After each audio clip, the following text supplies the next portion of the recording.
it. Welcome, everybody. Thank you for coming. My name is Nathaniel Deutsch, and I'm the director of the Institute for Humanities Research, or IHR, at UC Santa Cruz. And I'm very pleased to welcome you to Questions That Matter, Anger in Politics, from the Bard to the Donald. And I think some of you have been to other Questions That Matter events. This is the third in what is now an annual series that we host. And before I describe a little bit more about what Questions That Matter is, I want to thank some people. First, Irena Polic, who is the managing director of the IHR. And if people have questions about the series or about the IHR after the event, Irena would be happy to talk with you, as would I. I also want to thank Tyler Stovall, who is the Dean of the Humanities Division at the university, who's been very supportive. Thank you, Tyler. And then we have some wonderful staff members of the IHR, Evan Guy, Jessica Guild. We also have some students whom I think you met outside who do wonderful work with us. And then I want to thank some partners. First, Casey Proddy at Bookshop Santa Cruz.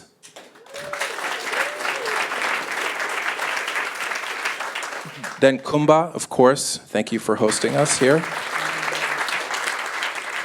And then this is also the first time that we've partnered with Shakespeare Workshop, which is a unit at the university.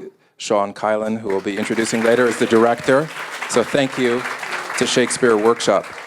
So as I mentioned, this is the third installment of a series, and what the series tries to do is bring humanities scholars at the university into conversation with scholars from other divisions, other disciplines at the university. And we've had people in computer science, in physics. Today we have politics and sociology, and of course literature.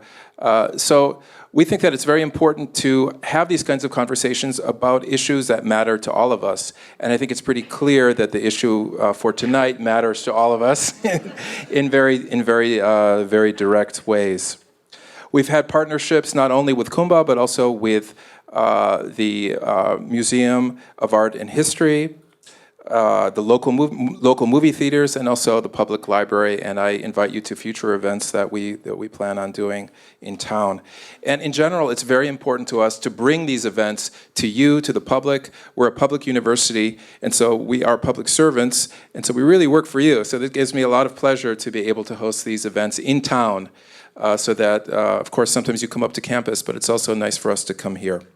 So I want to introduce our speakers, our conversation partners for tonight. First, Debbie Gould, who's an associate, thank you, who's an associate professor of sociology at UC Santa Cruz. She is interested in political emotion, from hope and anger to cynicism, resignation, and despair. She is currently working on her second book, Emotional Terrains of Activism, Appetites, Encounters, and the Not Yet of Politics. So thank you, Professor Gould, for being here. Second, I want to welcome Daniel Wuerls,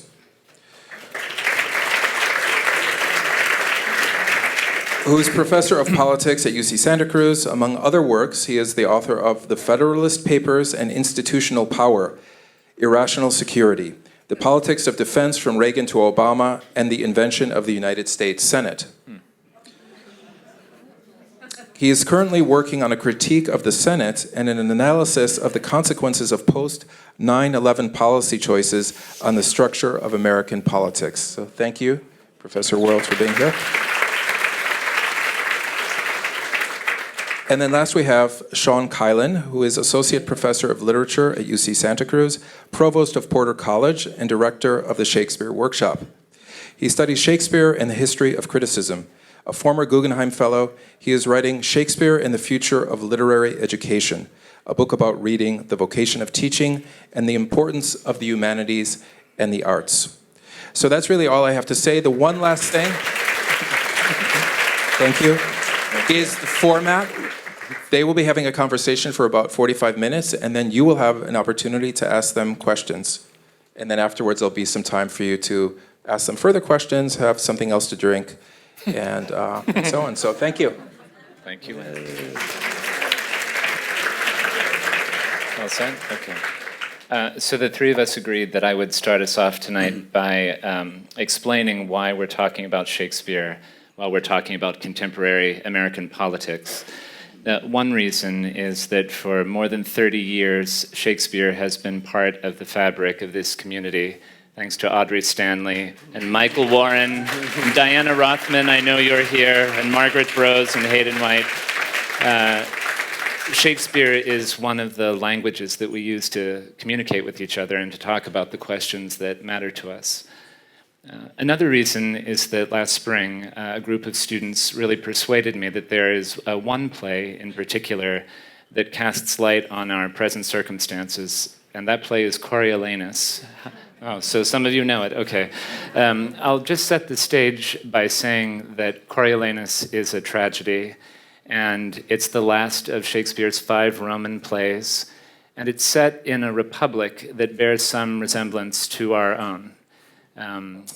Rich and poor have recently come together to expel the Roman kings, but now these revolutionaries don't know how they stand in relation to each other, and they don't know what kind of society to make now that the monarchy has been abolished.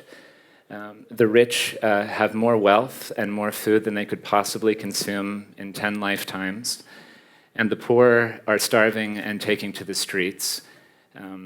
A foreign army has assembled on the boundaries of Rome's outer territories, and they've sent saboteurs into the Roman capital. And in this volatile situation, a very angry man, a war hero, stands for election to the consulship, which is the highest executive office in the Roman government. And his anger, which seems in particular to be anger about the very existence of politics and the political process, brings Rome to the brink of a constitutional crisis. Now, does that sound familiar? Okay.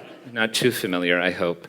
So that's a long-winded way of saying that the Shakespearean insight from which our conversation tonight arises is first that a free society, a society in which it's possible to engage in politics, is bound to be a divided society, a society in which disagreement about who we are and who we ought to be goes hand in hand with our freedom. And secondly, that a divided society is bound to be a passionate society, a society in which our disagreements are shaped by our feelings about a wide range of topics. So with that, I'll pose the first question to Debbie, and that is, what passions are shaping our collective life in this election cycle, and how should we feel about them? So I think this is really hard to make sense of, this particular election. And I guess I would begin by saying I think we're in the midst of a major crisis of legitimacy. And they're across the board, the people are talking about the corruption in politics, the role that money plays in politics, the tremendous and growing inequality, and often a crisis of legitimacy, I think, leads to a kind of cynicism and resignation. This is just the way things are, and a kind of withdrawal from the political. And so I think one of the extraordinary things about this moment is that rather than that kind of a withdrawal, I would say both Sanders and Trump kind of provided a vehicle for people to express their outrage about the, all of the problems and the immense corruption, the sense of money taking over politics, the difficulties in making ends meet that even middle-class people are now feeling in a kind of heightened way. So I think that, they created a vehicle for expressing that outrage and for challenging the status quo. And I think it's also been really interesting that both the Democratic establishment, the Republican establishment, and really kind of the liberal elites in the country just kind of panicked in the face of this challenge to the status quo. It's really flipped everybody out, I think. And which reminds me a little bit of there's an immense fear of the crowd, of the masses, and there's a long literature that talks about the threat of the crowd, the maddening crowd, the dangerous crowd, the stupid masses. People are susceptible to following a charismatic leader, a demagogue, and that it's very dangerous. And with the idea that literature and that fear, I think, feeds the idea that the masses are unfit for democracy. And I think that's a real question that arises in this moment, rather than that somehow that the elites are unfit for democracy. Jacques Rancière, a French theorist, would say that the elites hate democracy. So that's one way into some of this. And then I think about during the primaries, the discussion in the media, really in almost all media outlets, both kind of mainstream as well as alternative, the discussion was really a lot about angry white men. And about both Sanders and Trump supporters as angry white men. And I wanted to think about what work is done by that construction of angry white men. And in some ways, it was potentially a bridge. And Rosario Dawson famously said, something, I can't remember exactly, but basically extending something to Trump supporters. She was a Sanders supporter and saying, we understand your anger. But I think mostly that construction kind of played into a fairly standard dualism where emotion is understood as undoing reason. Emotion is understood as irrationality. And that was a way to kind of be dismissive, to discredit the supporters of both Trump and Sanders, I would say. What it didn't do, what those accounts didn't do was really explore the different sources of anger. There was some of that, but not a lot of that. And didn't really explore the different, the uses of anger. So this makes me think about Audre Lorde's famous essay, on the uses of anger. Audre Lorde, a Black lesbian feminist theorist, who talked about that anger is often a way that we come to know that something is going on in a situation. It's a way that we make sense of the world, we make sense of power differentials.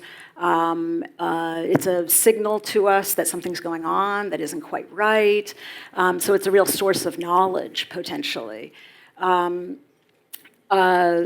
But the other thing is that narrative kind of obscured all of the other affective states that were circulating and that are still circulating, I think, in this moment, and that I think are really important to the story, actually. And so let me say something a little bit more generally about the passions, emotion, affect. And I would just begin by saying they aren't discrete things.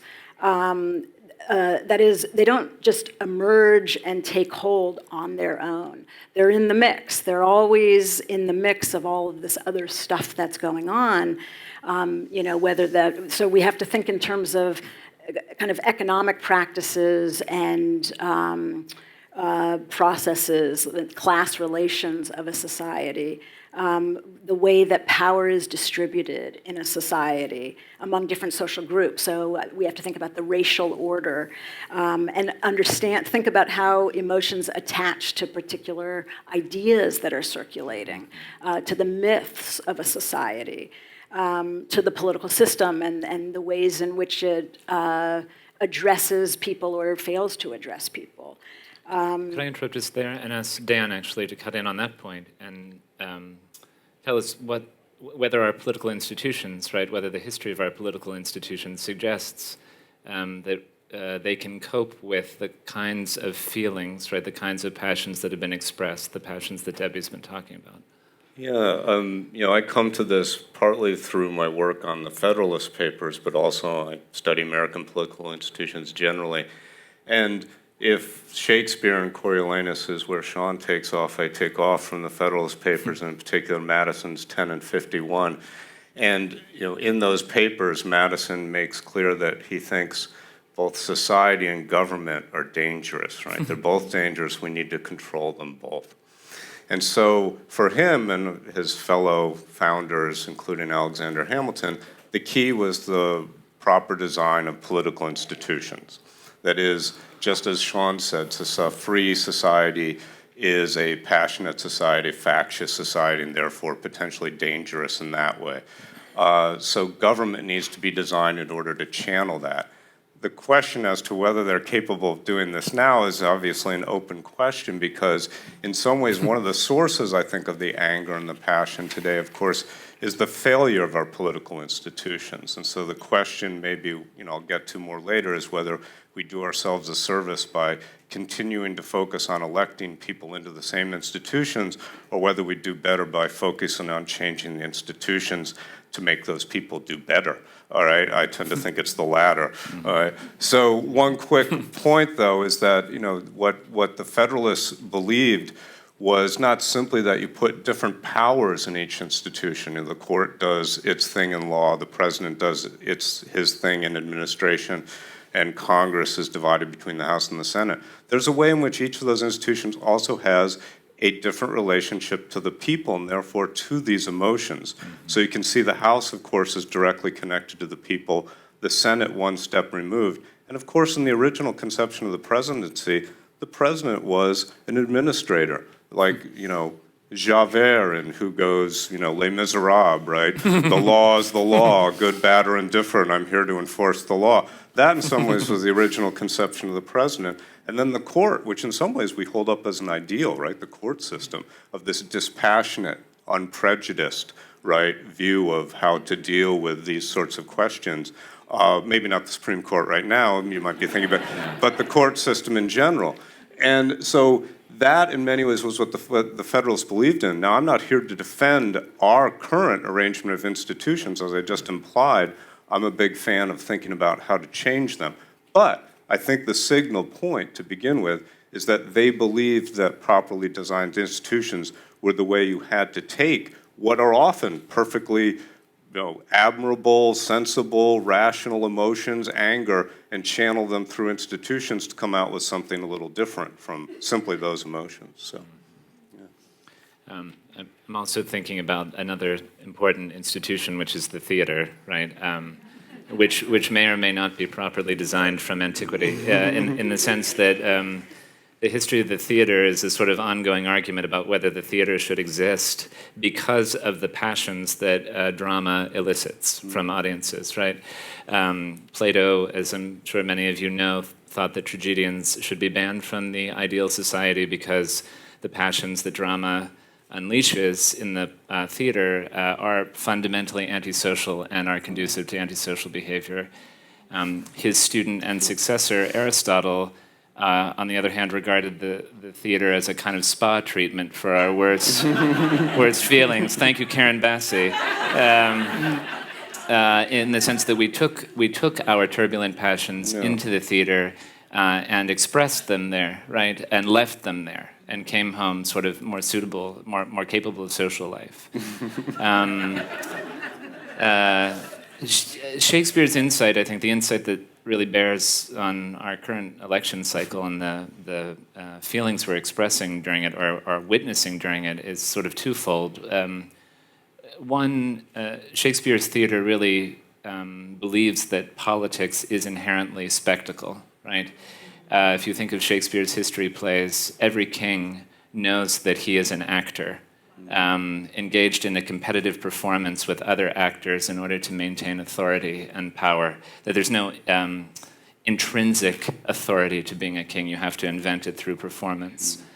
And the other thing that I would say about Shakespeare's theater as an institution, thinking about its ability to cope with the emotions that people bring to it or that it unleashes, is that Shakespeare's plays are kind of an ongoing critique, skeptical critique of political rhetoric and other kinds of rhetoric. If you believe that Shakespeare was Shakespeare, as I do, Shakespeare would have learned in grammar school from ancient rhetoricians that the reason why orators and politicians elicit the emotions from their audiences, especially turbulent emotions, is to dominate those audiences into consenting to their point of view. So there's a big difference between violence and persuasion, but persuasion from this school of thought is still a form of dominating people and conscripting them to a single point of view. But what Shakespeare does in play after play is give you access to many different passionate points of view without asking you to conscript your own feelings to a particular agenda, right?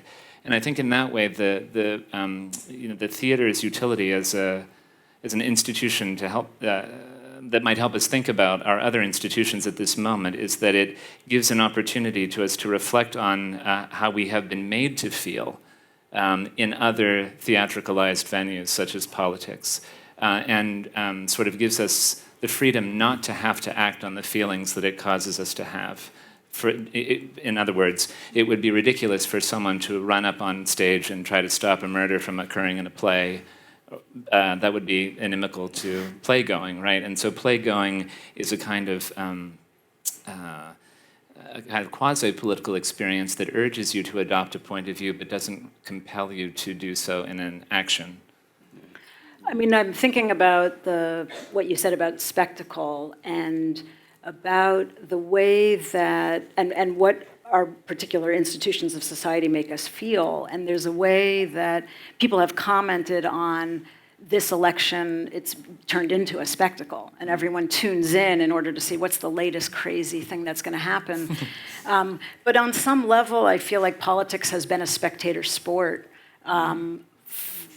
For a really long time, where basically we're told the political is narrowed down, reduced to the one political act is voting. And we're told, vote, and then, sit back and we'll take it from here, our elected officials tell us. And so there's a way in which it kind of morphed from spectator sport into spectacle, it seems to me, And that the feeling of the cynicism, I think, is a kind of, the political seems distant, done by corrupt elites who don't listen, who are ineloquent in they don't respond to what people are saying or feeling or needing or wanting. So maybe this is a question for you in terms of institutions, because what kinds of institutions could be crafted that would actually be responsive to people? Yeah, so obviously there are a lot of ideas out there. Sometimes I get frustrated because sometimes I think people put forward ideas that are sort of piecemeal, meaning they want this type of election or they want, to get rid of this aspect of the House of Representatives or something. When in many ways I think you have to figure out how to craft the system as a whole again, in many ways. Not from the bottom up necessarily, but craft it to do what you want it to do. And so I think, Debbie's right to point to this idea of whether or not, again, these institutions, are capable of kind of responding in the way we'd like and what can we do differently. And so I think the basic division is obviously between the electoral institutions, or how we select people to be put in power, and then how the actual institutions of government relate to each other. Obviously, those things are directly related. And, in the United States, we often realize that in some ways the fundamental choices between the sort of Great Britain Westminster system of a parliament where in some sense all that spectacle takes place in the House of Commons. Right. They have real power, but their power comes through the Prime Minister. They're there to literally represent you in Parliament. But then when they take a vote, it's done. You're done. That's the law. There is nothing to get in your way, right? Versus the United States, the Washingtonian system, where the election, the battle's just started, that settles nothing, right? Yeah. Now we get started. And I think many Americans would like to be somewhere maybe more in the middle, maybe a little less Washingtonian, maybe a little bit more like Westminster, Great Britain. That is, what that produces is a tighter relationship between the election and what government actually does. Now, it's kind of an ideal. It doesn't always work that way. But I think we could make reforms that get us a little closer. And what I think how that addresses Debbie's point is the idea if Americans feel like their vote actually then does produce something, then maybe they'll feel, A, like they could do more and get involved more, but B, that their vote actually is worth something. It does matter. It gets you somewhere. So, again, I could talk more about the kind of institutional changes I'd like to see, but I think that's sort of the basic dilemma you're always dealing with is sometimes the reaction of Americans when things go bad in their institutions is to want to push even more towards that Washingtonian extreme, right, of even more divisions, more separation, more divided government, whereas in many ways I think you have to go the opposite direction towards empowering people's vote. We vote too often, actually. I think you should vote less frequently, but your vote has more power each time you cast it. That would be my point. I guess I I wonder though about voting as the political act, and I wonder, I don't know that deals with the tremendous economic and demographic anxiety, for example, that people are feeling. I was going to wear a shirt tonight that my comrades in Chicago and I made called, the front says depressed, ? And the back says it might be political. But I thought that it should be changed to anxious or, despairing or, fearful, angry, it might be political. But I think that the affective states that are coursing through, differently, but through the population are so forceful and a long time in coming. So that kind of anxiety and a sense of just, I think the role of racism here, I think, is just so immense, and the racial resentment that people who themselves often feel like they are either on the bottom now of society or they're middle class but could fall, and is this my society any longer? Do my values matter? The grand bargain between the white elite and the white poor and working class seems to be, which was a bargain, a lot of historians have talked about this, that really was a kind of cross-class racial alliance that where white, poor, working class people would kind of accept the economic status quo so long as they didn't fall beneath black and brown people who were at the bottom and deserved to be at the bottom. And so the racial resentment in this and the demographic anxiety, I think, is so immense. And especially in a moment when the political system is not addressing the needs of, and is not really dealing with the economic precarity that so many people are feeling. And then just one other thing to add in, the way in which individualism and the American dream and the myths of this country play out where if you're, the idea that you can pull yourself up by your bootstraps, and then if you can't pull yourself up by your bootstraps, and the shame that attends to that, and the pain of feeling that kind of shame of being such a failure, and then how shame quickly can be it's so painful, it can be disavowed, you feel anger in its place, and scapegoating takes off. So, I think that there's something, I'm so interested in the possibility of different sorts of institutions that would, help navigate that, but I'm so curious about how to navigate those incredibly forceful feelings, which are not trivial, right? They're attached to material, people's everyday lives. I think that's a great point to circle back to something you said earlier about Audre Lorde and the uses of anger, and for us maybe to reflect generally on to what extent we derive certain benefits from being angry in our politics, right, individually or collectively, and the extent to which we put other important things at risk by being angry. You were just touching on this. I'm just reflecting on the situation of the poor in Coriolanus. Their anger, this more or less maps what you said earlier, their anger alerts them that they are suffering an injustice. It allows them to come together and engage in a collective action. And that collective action results in meaningful political liberty. It gives them the right to vote in the election for a consul. However, it also, for Shakespeare, makes them very vulnerable to manipulation by their own representatives. Not to their political opponents, not to their enemies, right, the rich, but to their representatives. Anger makes them vulnerable. And I'm sort of grappling with that paradox that, on the one hand, anger opens the eyes and clarifies something, but also blocks the ears and makes the ear less critical to what is being said or to whom is speaking for you. There might, we could take that further and say that the clarity that comes with anger reduces one's capacity to receive criticism from an opponent, from whom excellent criticism might be directed if anger is clarifying, right?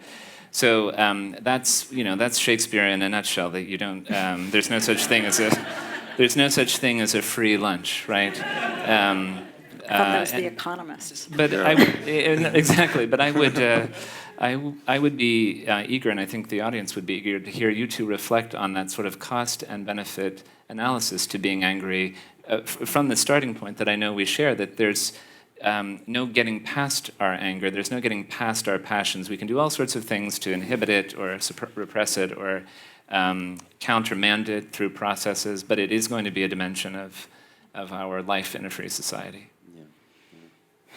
Okay.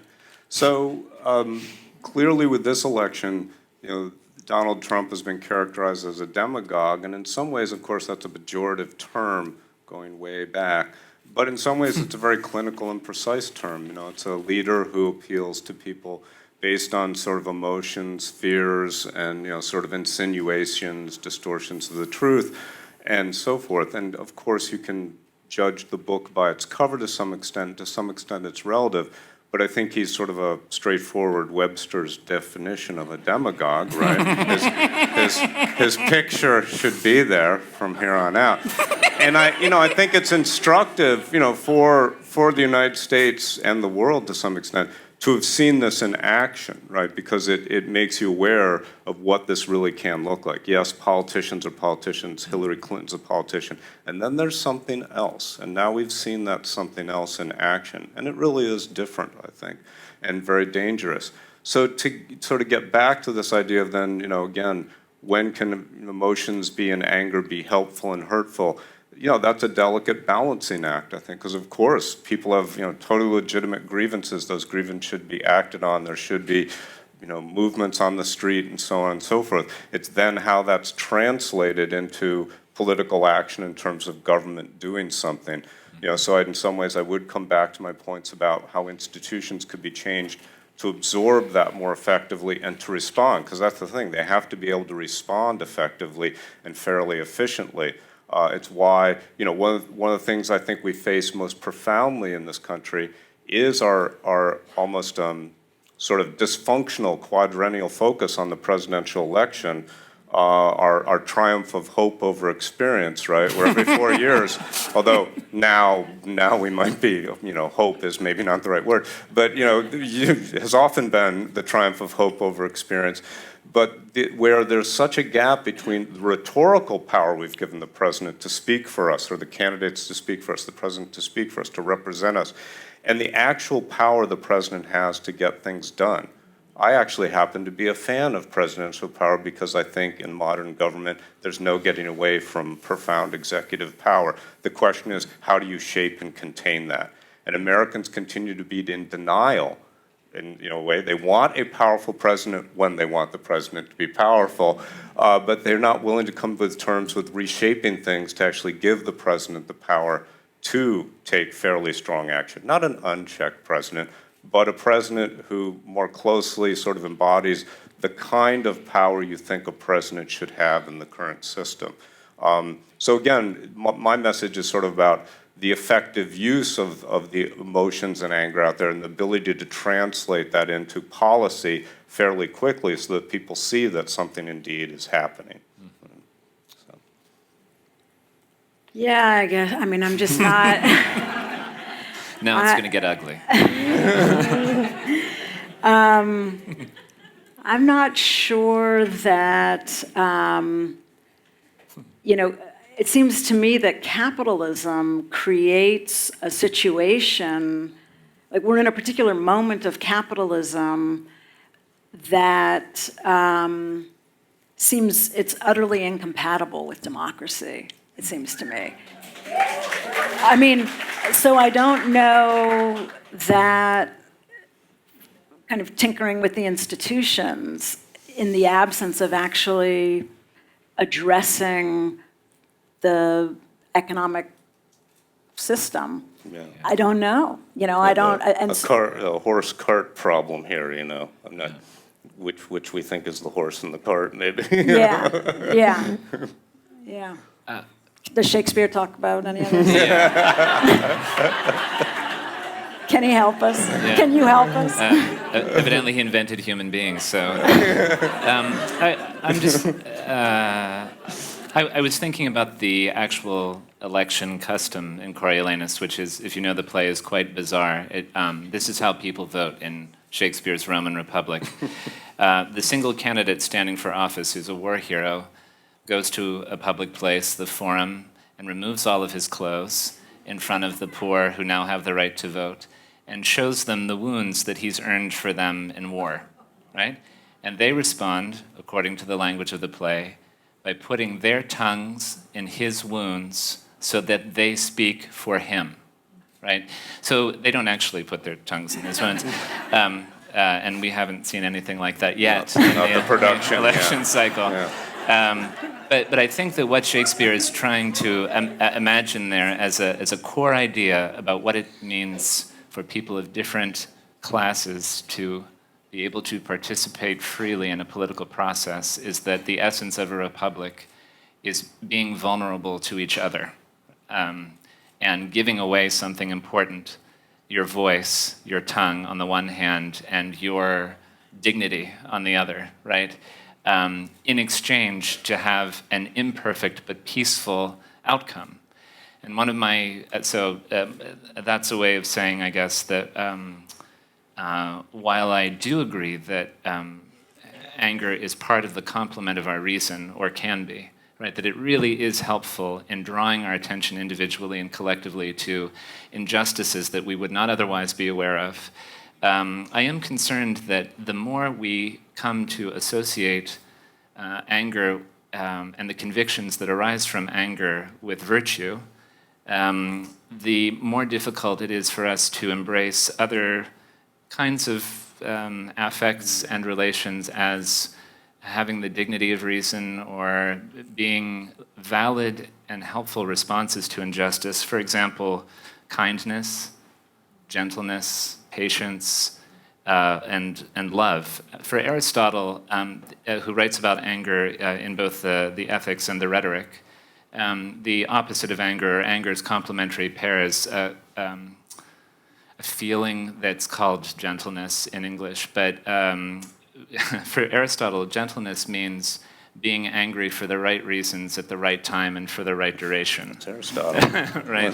I'm not really talking about gentleness in those terms when I express a certain concern that we now have a conviction that anger shows us how things really are or could be. I'm talking about something like the love your enemy. Who could take that seriously now? Who could live up to the challenge of loving one's enemy as a basis for dealing with profound problems of hatred, racism, injustice, economic inequality, and so forth. I can't take that further in respect of Coriolanus because it's a tragedy and it ends badly. Although the way it ends badly is that Rome is preserved and Coriolanus, the angriest man, dies. Right, so I'll just throw that out there as a further way to save our society. Now, I'm not actually making a death threat. I'm trying to say something. I'm trying to say something serious, which is that the reason why Rome is spared at the end of the play, spared from foreign invasion. The foreign invasion is now being led by Coriolanus, who's left Rome behind because he's so angry, is that Coriolanus yields and disbands his army. So there's a problem that I think moves more in your direction of things, Deb, that somehow, for Shakespeare in this tragedy, the angriest man in Rome is the only person who can figure out how to show mercy and how to yield.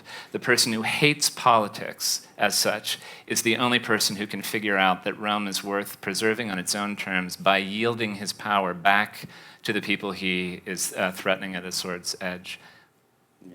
So we wanted to move on at this moment in our conversation, I guess, to a question about the humanities and about universities and what they can do to cultivate a broader spectrum of affects that we might bring to bear on our collective life and might use to think about this election cycle and other problems. So I'll just ask you both in turn, and then I'll answer. What do you think universities and the greater humanities, which include the social sciences, at least for tonight?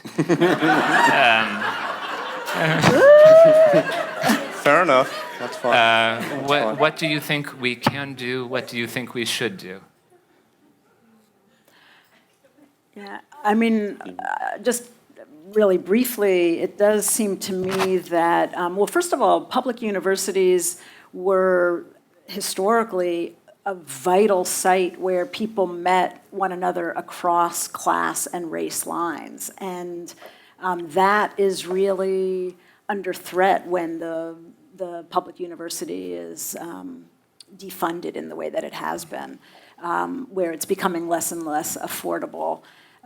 Students are going more and more into debt. So that's, I think, a really important thing for us to be thinking about. And also, where are the sites where we learn to navigate conflict and difference, where we learn to change our ways of thinking and inhabit another way of thinking, try things on for size, and then rethink things. And the university has been a really important site for that.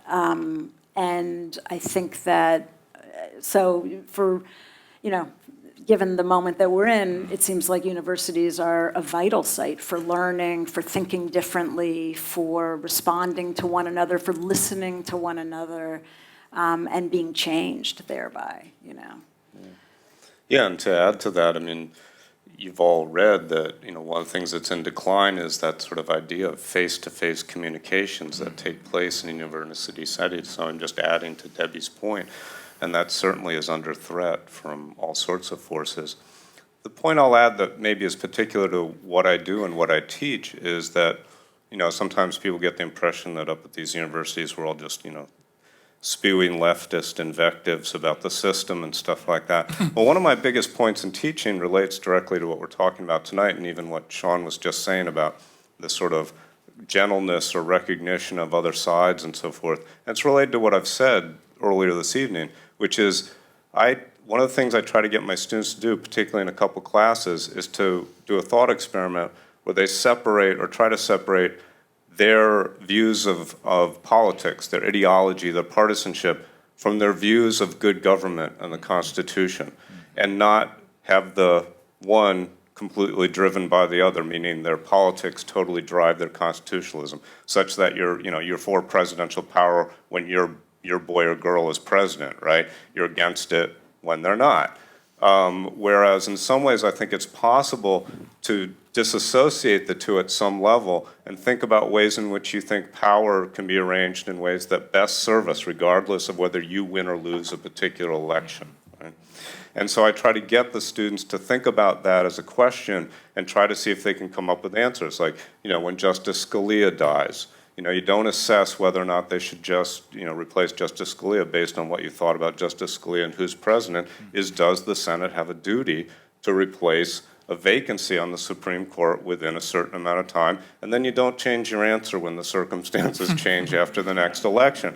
And there's a way in which I'm modestly, at best modestly hopeful that kind of conversation could take place at one step removed from what are the bitter partisan issues at stake here. Now, invoking the Scalia example is dangerous, but I think there are ways in which you could talk about the arrangement of political institutions where your partisanship can be sort of put back a step or two, and you talk about what are the arrangements of power that might serve us all, so.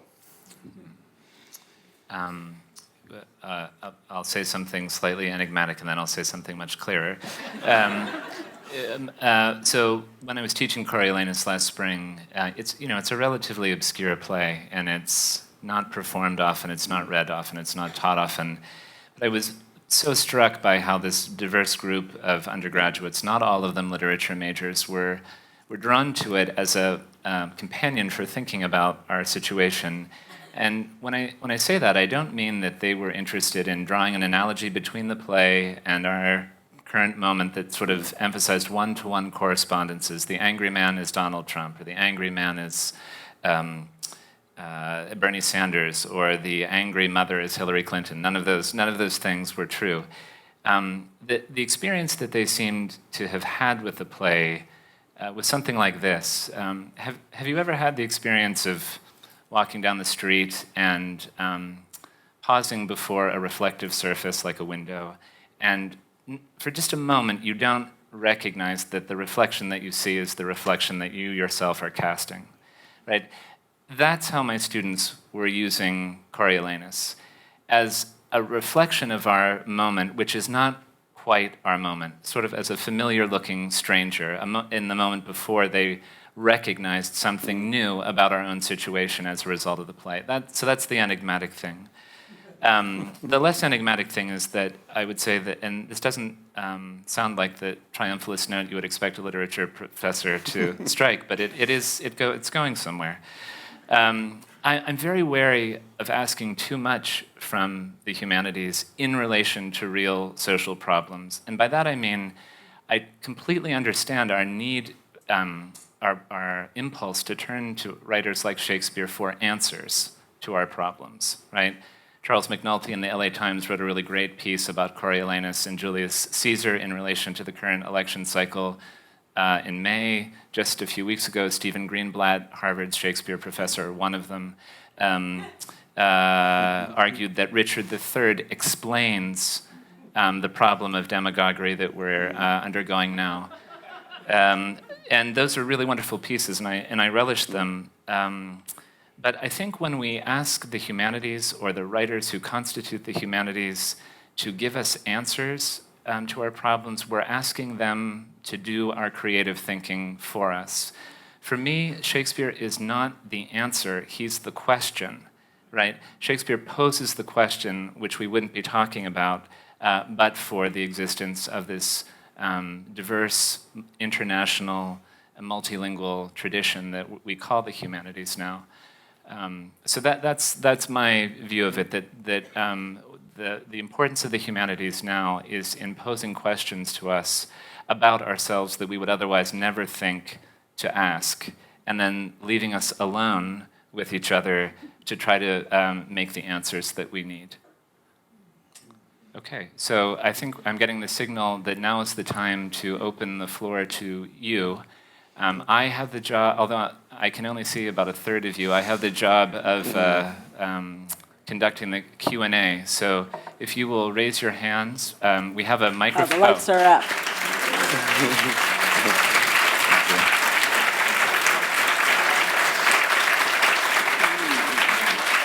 So, am I right that we have a microphone going around? So we have a microphone so that each questioner can be heard, and I'll start with you. And there's a microphone coming right here. And if you could stand up when we come to you.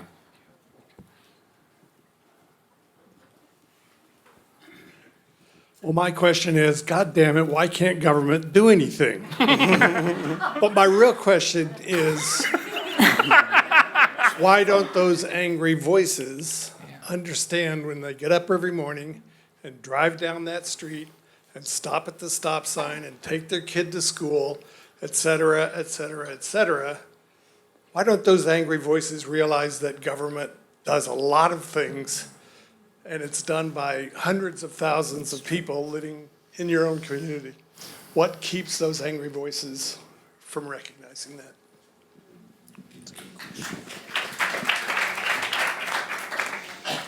Well, obviously, once upon a time, we did recognize that more.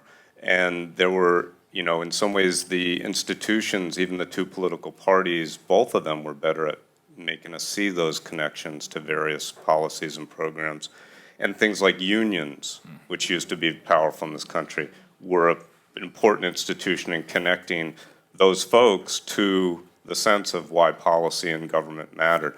So that's dissipated, and clearly you can go back to, in particular, Ronald Reagan and the sort of now, getting close to almost like half a century of the conversation being turned against, sort of government, and the government and the sense of public power is always now on the defensive, right? So how exactly you turn that around, I'm not sure, because again, the institutions and the sort of arguments that used to support that kind of view of things have definitely been on the defensive and have been eroded, right? And that, you're right, that speaks to a very powerful problem that people fail to recognize the extent to which they are in many ways dependent on government, and there are a lot of really good people in the world making that happen, right? And that even extends to world affairs, right? The idea that it's so difficult to control what goes on in the world, and managing that is an incredibly difficult problem, and governments are always sort of going to be flailing away at the problem of dealing with international affairs and global politics, and you sort of have to take what you can get very often. We could do a better job, but it's difficult. Sorry. Yeah, and I would just add, I think that I agree that the Republican Party, really started to undo the idea that government is for good, but the Democrats jumped right in, I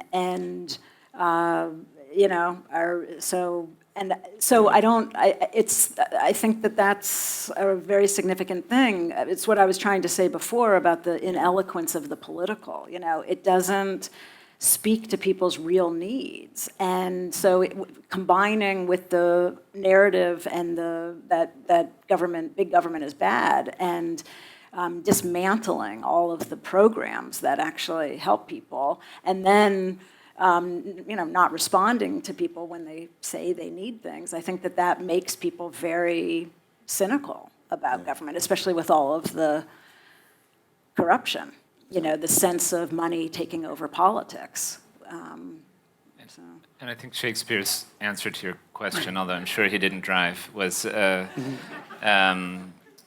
once anger is set going, it's hard to rein it in and make it run in the course that you want it to. And that's in part because, and I think this is true of his comedies as well as his tragedies, that strong emotion cultivates in us a sense of self that no matter how unhappy it makes us, we cling to because it appears to be better than the alternative of losing that sense of self. So it feels good to be angry, right? Why does it feel good to be angry? I think part of the answer to that question is we're ashamed of something. We all have different shames, maybe some of our shames overlap, but it is conspicuous that we talk in our infotainment, right? Because there is no longer any politics or any entertainment that are separate, or any news that's separate. We talk about our anger, but not about our shame and our guilt. Those are toxic topics. So for a person who feels as though he or she has no purchase on the society in which he or she is living, anger confers at least the authority to criticize, right? And that seems petty, right? It seems petty when you take issue with government when it does provide the basic substance of our daily lives in a lot of ways. What's interesting to me is that we feel so empowered by the power to criticize, right? And that we're clinging to that in the face of totally reasonable counter-arguments, such as the one you made. Yes, right here. Here it comes.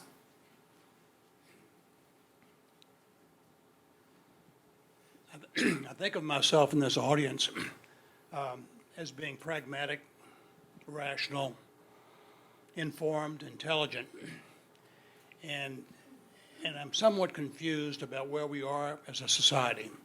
Most of us are also over 50 years of age, and you only have to look back 20 years when our two-party system seemed to function, where there was collaboration, where they focused on solving important issues, where compromise was not a sin. So my two-part question is, what happened? And the second and more important question is this. It seems likely that the next president will be Secretary Clinton, and we've gone through at least 16 years of obstruction in one form or another. Short of term limits for Congress and for the Supreme Court, what do you see can be done to break this logjam moving forward after the next president, probably President Clinton, is inaugurated in January of 2017? That's a great question. Oh, there's so much to talk about. As to the first part, I mean, there are obviously many overlapping causes for how we ended up in this sort of hyper-partisan quagmire. And it goes to both those electoral institutions, we discussed, and the governing institutions and the overlap between them. And it's so hard to disentangle all the things that created this. Again, my emphasis, not that I'm saying I'm all right about this, that's completely correct, but my emphasis again would be on, what could we change about certain institutional arrangements to disentangle some of that. And so on the electoral end, the many things one could suggest, however, I think one thing people mention a lot is districting at the House elections and sort of gerrymandering, but that actually is a very small part of the problem because the hyperpartisanship exists at all levels, Senate elections and so forth, right? So I think you have to think a little more broadly about how you'd sort of change elections to sort of bring back this sort of cross-partisanship in some ways. We were doing okay for a while when that hadn't infected Congress so much, but now it's so rooted in Congress that it's difficult to see how to unravel that. To get to your second question, sort of related, obviously, you can only, in this system, really all you can hope for is united government, where the president, the Congress are in the same hands, both chambers of Congress. If I could make a change that has nothing to do with the Constitution, if I could just wave my magic wand and change one thing right now, it seems like a small thing, but it's terribly important. It would be to get rid of the Senate rules that empower a supermajority of senators to block. That seems like such a small thing, but it's been at the root of so many failures of policy change, incremental as they might have been. So many potential policy changes basically stop for one reason or another because you can't achieve that supermajority in the Senate. And again, It's not in the Constitution. I would argue it's actually unconstitutional for many good reasons. So again, if my first wish for the Democrats, even if they're in the minority again, would be for the Democratic senators to stand up and go, we want to get rid of this. We don't care if we lose as a result of it, because we'll all be better off in the long run without it. That's just one thing. The only thing I would add is just that I think it's important I think especially in election years, our energies get pulled towards the electoral realm, and that becomes the site of the political. And I think that social movements and the ways in which people organizing collectively and taking to the streets, I think that's actually where a lot of change happens, and that, that's a very important part. I don't know that deals with the log jams in Congress and things like that, but just the fact that Hillary Clinton was pulled so far to, support things that Sanders had been putting out there is important. And that wasn't just Sanders doing that. That was a movement of people. So I think that's something, it gives me a little heart, that maybe the people in the Congress can't actually get it together, but people can try to make the change that we need. That's good too. So I'm a little sensitive that my back is to this side of the room, so I want to call in a few people from here, and then I'll move across again. So you in the hat. That's, yeah. I wrote it down so I didn't forget it. But kind of touching on things that you've said, how do we grapple with an uneducated anger? And by that, I mean an anger driven by a lack of efficacy and our ability to learn and open our minds when confronted with someone or something that coincidentally may know more than us. Yeah. I'll start. So I really do think one of our best hopes for dealing with that problem is the classroom, and not just the higher education classroom, the K through 12 classroom. Thank you. My profoundest wish for us, and I have no practical idea about how to get there, is that this society would re-embrace the idea that the good of education is human development rather than job creation.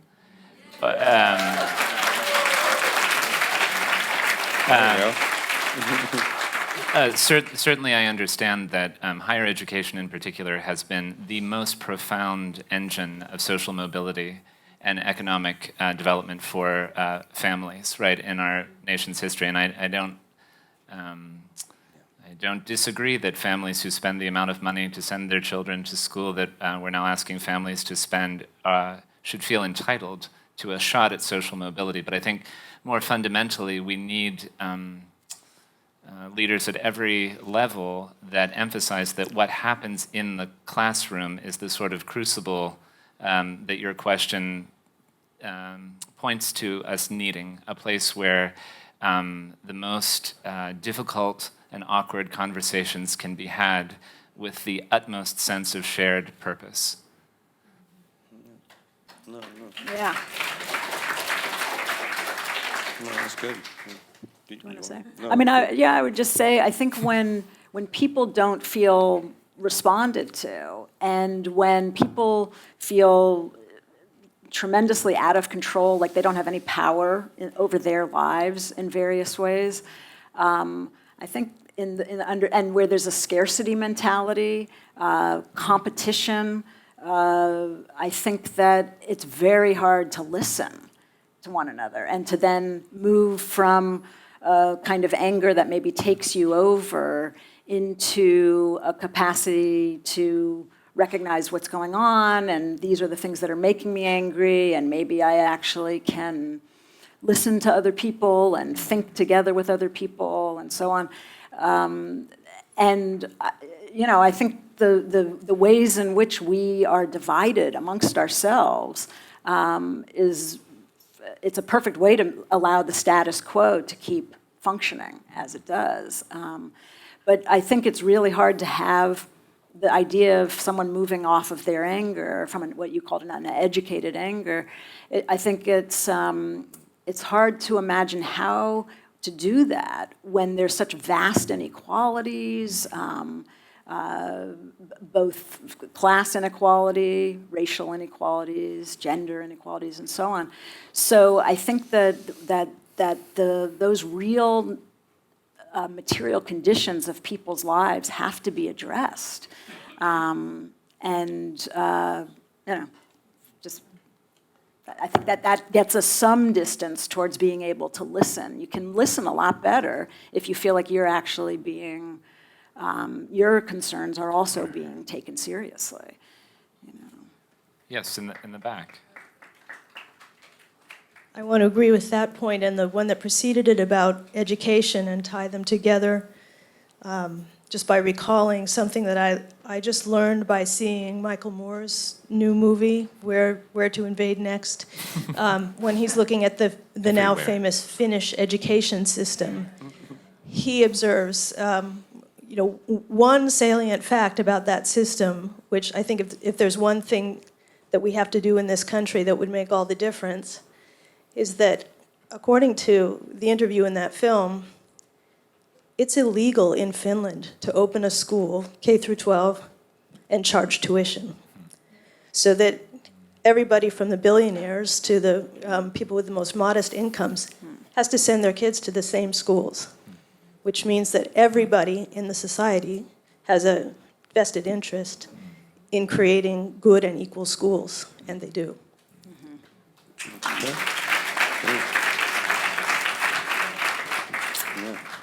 Colorful shirt, and then Bettina.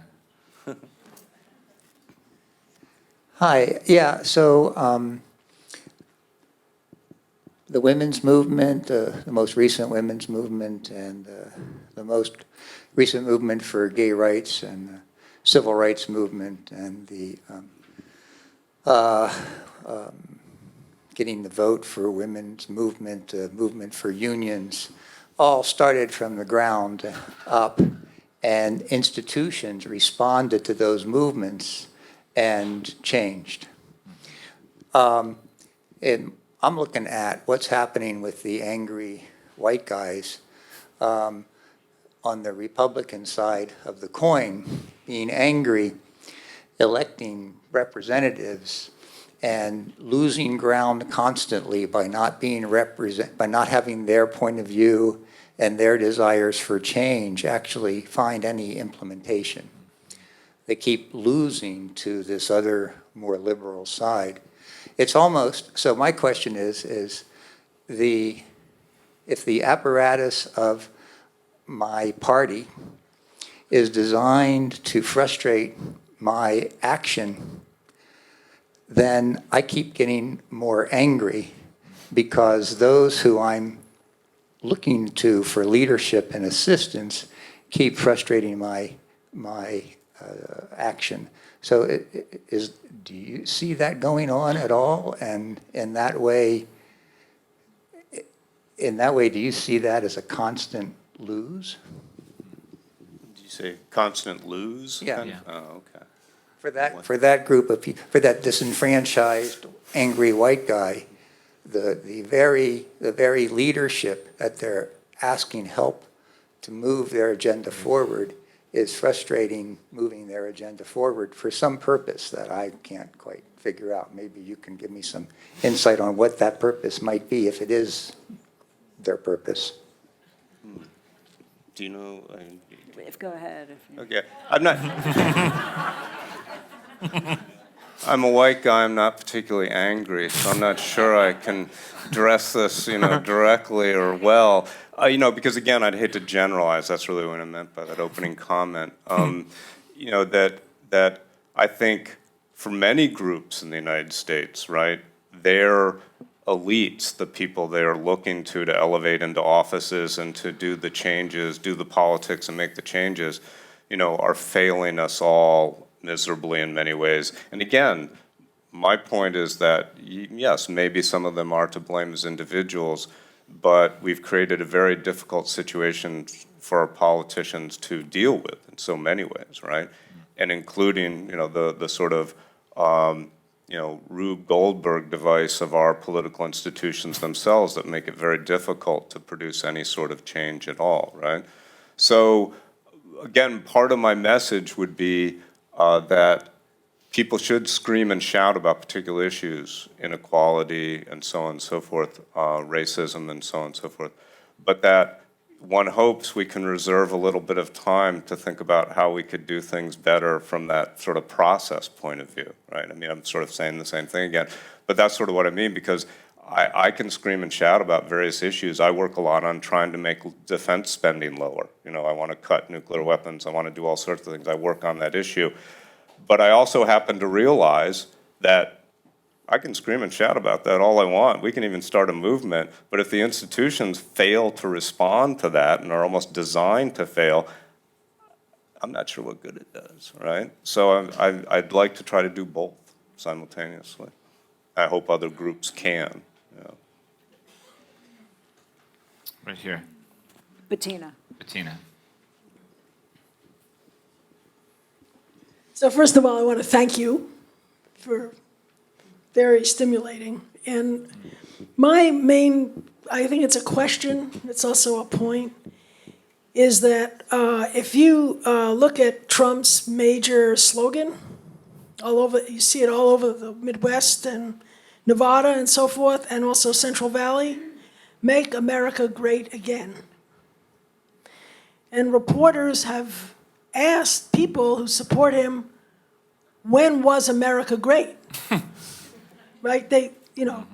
And the reporters report that the majority of the people they've interviewed say post-World War II up until about 1960.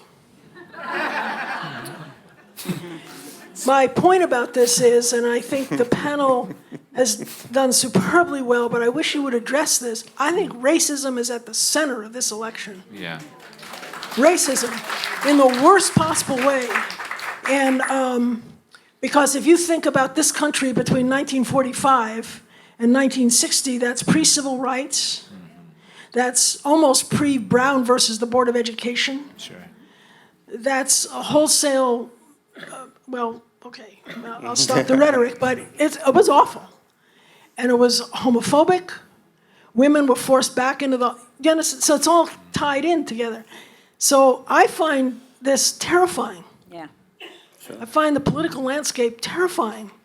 And it's not that I disagree with the points that you've made about many white people feeling disenfranchised and so forth. Arlie Hochschild has a new book out, by the way, that's just terrific on this, Right. which you haven't mentioned. I forget the title. But I think we have to address the question of undoing racism. And that comes to me back to the points you've made about education and many other things. But that I find, and Sanders never really addressed that. Hillary has come closer since she's embraced the black community in certain ways. But you think about the wall and the immigration, racism. So when we use the word we, or people feeling, what people? Which people? You think black people are angry? Of course they are. But they're not expressing it in the way that the Trump people are. You see what I'm saying? Yeah, thank you. So any comments on that, any thoughts about that, I'd really welcome. Yeah. Yeah, I mean, I agree. I think make America great again is kind of make America white again, I was trying to get at that with demographic anxiety. I think that the threat is white people no longer having power and being challenged, their values and so on, and fear, the fear of that. And so I absolutely agree that one of the important tasks is to undo racism, to fight racism and to see its centrality from the beginning of the country and its ongoingness. I don't think, though, that means that we should dismiss, and I don't think you're saying this, but that we should somehow dismiss these white people who are racist. I think that figuring out what drives the racism is a complicated project, but I think it does have something to do with that bargain being in tatters. And so they're rebelling against the Republican elite because the Republican elite, in response to someone else's question, they have, I think it was your question actually, they really have pursued policies that have very much hurt all working people across races. And the Democrats really jumped on board and advanced it. Clinton the first, did that in, really with getting rid of welfare and all of the criminalization, all of the crime policies that he passed. But so I agree with you, and I think the color line continues to be the dividing line. I don't think that the left has been very good, if I might, as a leftist, I don't think the left has been very good at addressing the concerns of white working class people. And it often hasn't been very good around race either. So I think that we have a lot to do, and we can do. And I also think it's always really important to remember the moments historically when there were cross-racial class alliances. And so I'm thinking of a very important moment in Chicago's history where the Black Panther Party formed an alliance with the White Patriot Organization, who were from Appalachia, were suffering from police brutality in Chicago. The Black Panthers were suffering from police brutality, obviously, and they formed a coalition with the Young Lords, the Puerto Rican independence movement, and interestingly, the Young Patriots Organization is what they were called. Their insignia included the Confederate flag. And they saw that as a revolutionary sign because they understood themselves in the language of the 60s and the 70s as an oppressed nation by the planter elite, the white elite. And then they realized a couple of years later, so there are photographs of the Black Panthers at the United Against Fascism conference in Oakland in the early 70s. There are photographs with like Fred Hampton or maybe it's Huey Newton next to a white guy with a Confederate flag on his jeans jacket. And then later, the Young Patriot Organization decided that it was a counter-revolutionary insignia, and they got rid of it. But there's just something about that kind of capacity for people to recognize we're all being shafted here, and to form those kinds of cross-racial class alliances is really crucial.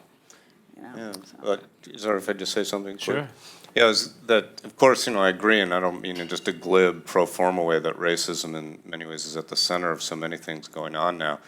But it's also, if there's a sort of a tragedy to Trump's self-immolation right now, it's that what was potentially sort of a message about the downtrodden, the people less well off, the people left behind by trade agreements or whatever, or however misguided the message might have been about immigration nonetheless, that's now getting drowned out by the sexism and the racism, and then that allows other people to simply dismiss it, partly because we could have a conversation about jobs, trade, or immigration.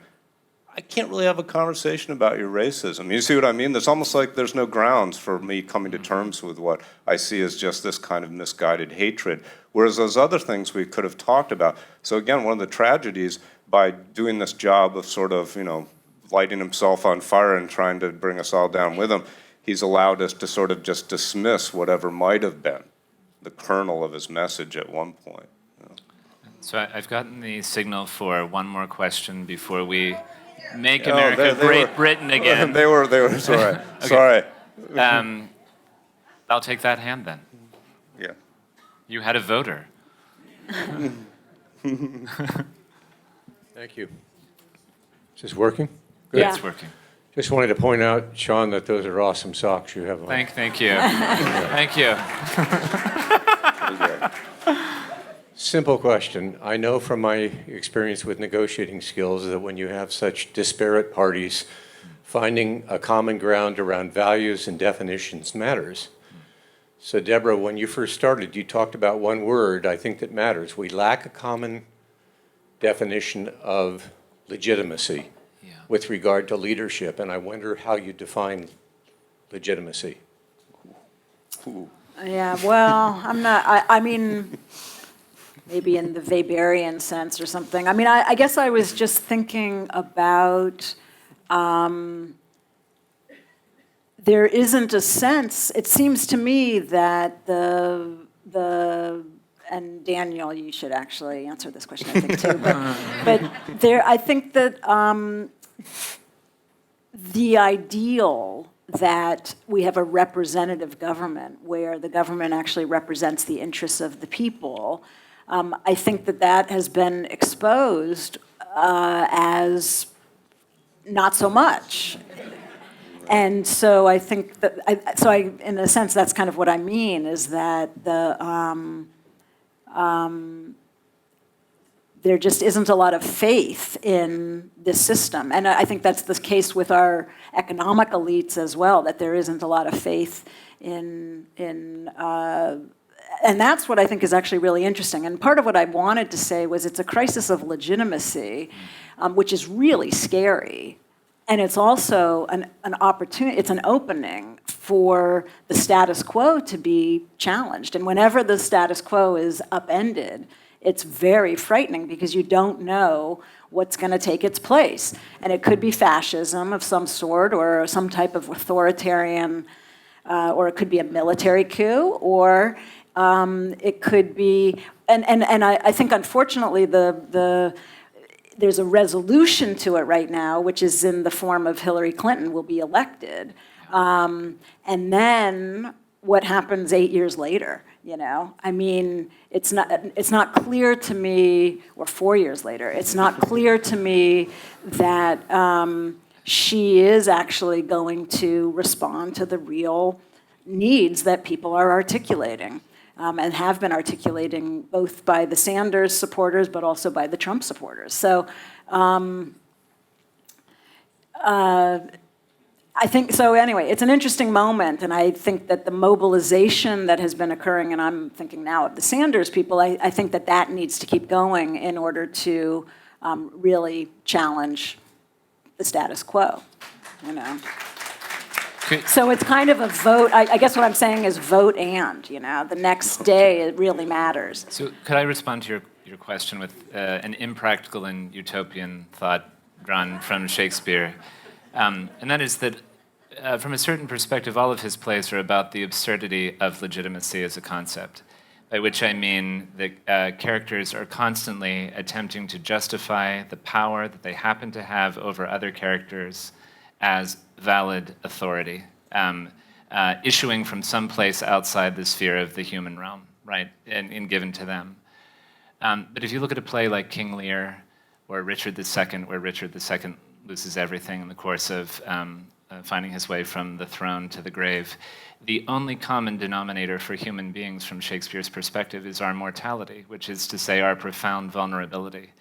And so my utopian and impractical thought is that the only possible source of real legitimacy, not ironic legitimacy, not fraught legitimacy, not adversarial legitimacy, which may be the best we can do, right, would be a social order and a government and a sense of self in relation to other that started from the acknowledgement that we only have one life to live with each other. Yeah. Can we take one more question? Maybe we should, because Hayden has a question now. Yeah. One more. Professor White. I would like to ask the panel to comment on the fact that we have been at war, hot or cold, since 1948. That this has had an effect upon all our institutions.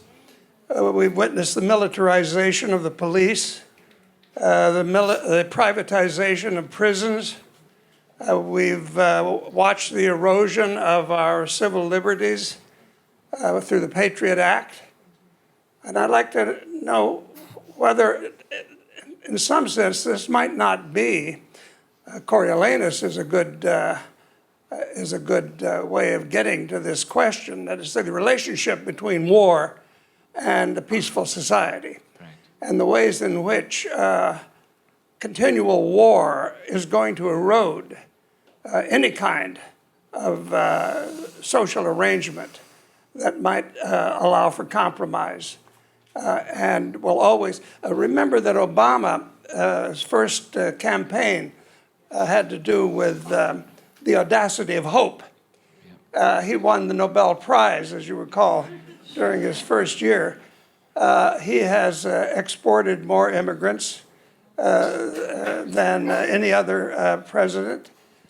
He has favored the Patriot Act. What's that? He's also been the best Democratic president we've had since Lyndon Johnson. He's also, it turns out, I'm sorry, but this is going too far. You're going after, you try to get that Republican Congress to do the things you want to do. I'm asking about the panel to comment on the fact that this has turned into a war society, Right. not a peace society. So, Well, can I? Let me just read a passage, right, from from the smartest serving man in Shakespeare. Let me have war, say I. It exceeds peace as far as day does night. It's sprightly, waking, audible, and full of vent. Peace is a very apoplexy and lethargy, mulled, deaf, sleepy, insensible, a getter of more bastard children than a war is a destroyer of men, right? And that is a very deep insight, actually, in Shakespeare, that we never feel more like ourselves than when we have someone to define ourselves against, which is part and parcel of the totally normal human experience of denying that we're mortal creatures. So that's my answer. should I? Go for it. Well, Do you want to? That's good. Well, is this working? Yeah. So I think that if there has been any silver lining, and actually it's not insignificant to this long and tortured campaign, it's that politics, there's been a lot of serious conversations about politics, I think in a way that we haven't seen perhaps in a long time, and this is one of them. And I just wanted to note, sitting in the audience, the way that this conversation was really a model of the kind of conversations that we should be having about these issues. And one of the things that really struck me was that there was a lot of humor. There was seriousness and there was a lot of humor. And that's something that I think we could take away as something very important for communicating another aspect of what it means to be a human in these kinds of moments. And it is often a way of showing respect, too, when you can share that. So thank you for the role that you played, and thank you so much for what you did. And if you want to ask any more questions, they may be open to that, too. Thank you.